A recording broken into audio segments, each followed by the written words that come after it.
Aujourd'hui, je vais vous parler de comment réussir son projet Oracle ERP Cloud. On a identifié 4 clés de succès, donc je vais commencer par la première. Dans la mesure où on est sur une méthode semi-agile, donc qui dit semi-agile dit co-construction avec vous, ça implique d'avoir des utilisateurs qui soient capables de porter la solution. Donc ça veut dire quoi? Ça veut dire des utilisateurs légitimes, qui soient capables de prendre des décisions, des utilisateurs qui connaissent bien vos process, et des utilisateurs qui sont des bons communicants et qui vont être des ambassadeurs et la première clé de la conduite du changement.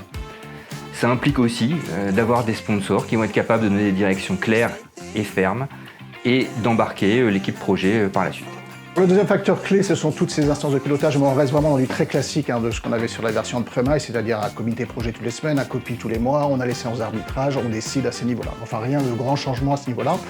Au niveau des environnements, là, pour le coup, il y a quand même un gros impact, c'est que c'est l'éditeur qui va héberger nos environnements, donc c'est lui qui va gérer tout ce qui est installation, tout ce qui est refresh, tout ce qui est installation aussi de nouvelles versions.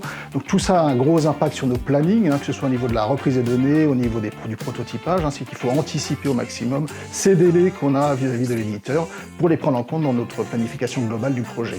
Sur un projet de mise en œuvre de l'offre application Oracle en mode SaaS, ce qui est important, c'est d'avoir un contact côté éditeur qui va pouvoir participer avec nous sur le projet, mais surtout aussi nous réconforter sur les choix qu'on va pouvoir faire sur du paramétrage pour la mise en place de solutions métiers, et aussi nous donner une bonne perspective sur les futurs roadmaps d'applications et de nouvelles fonctionnalités qui vont arriver dans l'avenir.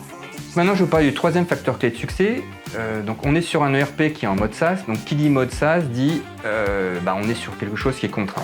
Donc, on n'est plus sur un ERP on-premise où on avait quand même beaucoup plus de liberté. Ça veut dire quoi? Ça veut dire qu'il va falloir profiter des changements et des apports de l'ERP Cloud. Côté DSI, on va avoir plusieurs apports. Donc, un coût qui est globalement inférieur, l'hébergement qui est inclus, une sécurité qui est parfaite, les montées de version qui sont inclus.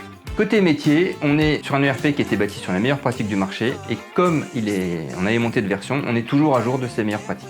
On a d'autre part un reporting riche et proactif. Et enfin, on a une intégration avec beaucoup d'outils du marché et en particulier avec Excel.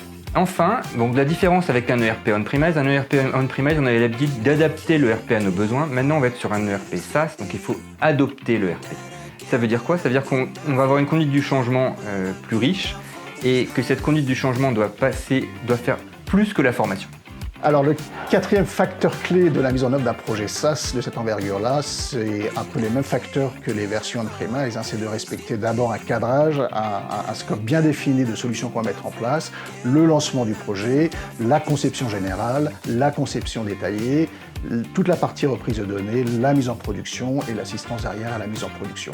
Enfin, autre chose très importante, c'est que la solution que l'on va faire sera à destination du métier. Donc c'est le métier qui manipulera cette solution-là. Donc il est important en fait de les embarquer et de co-construire avec eux cette solution. Alors ça se fait par des ateliers de prototypage où ils sont présents physiquement avec nous les intégrateurs et on présente la solution dans l'environnement cible de façon à ce qu'ils puissent se projeter rapidement pour voir les éléments qu'ils vont devoir manipuler dans l'avenir et aussi plus facilement valider la solution qu'on mettra en place dans le futur. En conclusion, 4 messages à retenir. Premièrement, bien choisir ses utilisateurs clés. Deuxièmement, c'est d'adopter au plus vite le mode SaaS. Troisièmement, piloter le changement. Et quatrièmement, c'est de co-construire la solution future avec le métier.